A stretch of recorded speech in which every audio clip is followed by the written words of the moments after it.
battle against Voldemort raged in the wizarding world, the Muggles entered the Romantic era. The Romantic period started around 1830 and ended in 1900 as compositions became increasingly expressive and inventive. Expansive symphonies, virtuosic piano music, dramatic operas, and passionate songs took inspiration from art and literature. Famous Romantic composers include Tchaikovsky, Brahms, Mahler, and Verdi, to name but a few. The Romantic era is known for its intense energy and passion. The rigid forms of classical music gave way to greater expression, and music grew closer to art, literature, and theater. In the 19th century, major events included the railway boom and first telephone and telegraph. The abolitionist movement sparked the American Civil War, and the 19th century saw the birth of science as a profession, Charles Darwin being one of the most influential scientists of the era. Vincent van Gogh was a Dutch post-impressionist painter and inventor who created about 2,100 pieces of art. In the musical realm, Beethoven ushered in the Romantic era. He pioneered Romanticism and in his later years expanded previously strict formulas for symphonies and sonatas, introducing a whole new approach to music.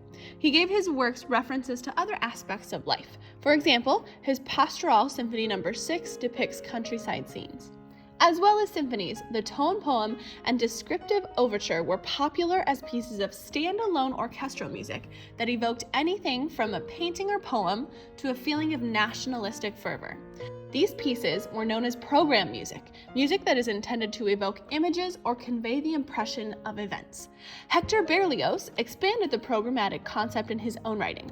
His Symphonie Fantastique provided titles for each movement, along with a detailed narrative that audiences could read before the performance, guiding the listener through the musical journey. Berlioz's friend, Franz Liszt, was also enamored with program music. Liszt wanted to combine Berlioz's musical insights into the human psyche with his own poetic phrasing, creating the tone poem. Czech composer Antonín Dvořák was also famous for his tone poems, along with other things. Dvořák studied organ, violin, and piano, composing many Slavonic dances and symphonies. He traveled to New York for a promised salary of $15,000, 25 times what he was being paid in Prague.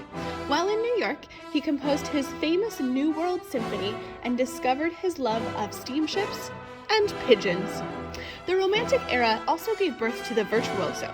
Liszt was one of the greatest of his time and wrote demanding piano music to show off his own brilliance. Chopin is also among the outstanding composer-performers from this time.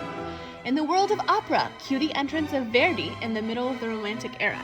He turned Italian opera on its head by introducing new subject material, often with social, political, or nationalistic themes, and combined these with a direct approach to composing. Johannes Brahms was another leading composer of the Romantic period. He learned the piano at 8 and had his concert debut at 14. At 20, he traveled to the Schumanns at the behest of famous violin Joseph Joachim. Robert and Clara Schumann were married and both leading composers and pianists in their own right. Robert took Brahms under his wing, heralding him as a darling of the muses. Only 4 months after they met, Robert suffered a nervous breakdown and attempted suicide, after which he was committed to a private psychiatric institution. He spent the next 2 years there and died in 1856. During this time, Clara and Brahms began a lifelong confidence. This trio is now the most famous love triangle in classical music. Love letters were exchanged between Brahms and Clara, and Brahms wrote several piano pieces for her. Brahms also conducted his first piano concerto premiere with Clara as the piano soloist. However, the two never married despite their affection for each other. Brahms was a master of nearly every type of classical music, composing 4 great symphonies, chamber music, and particularly fine music for the piano. Another German composer, Richard Wagner, played a key role in developing the operatic genre. Before Wagner, the action and music in opera was split into short pieces or numbers, much like a modern-day musical show. Wagner's operas are written as long, continuous sweeps of music. The characters and ideas are given short, signature melodies called leitmotifs. One of Wagner's most famous works is the Ring Cycle. This work is made up of 4 different operas and takes over 15 hours to complete. Wagner's ideas dominated most music, from the large-scale symphonies of Bruckner and Mahler to the heroic tone poems and operas of Richard Strauss, even reaching Italy, where Verdi and Puccini started to produce operas according to many of Wagner's rules. Mahler's epicness extended to his writing for French horn, often calling for 8 horns in the section rather than the traditional 4. Romantic music is one of my favorite genres as a player. I love the expressiveness and emotion in these works.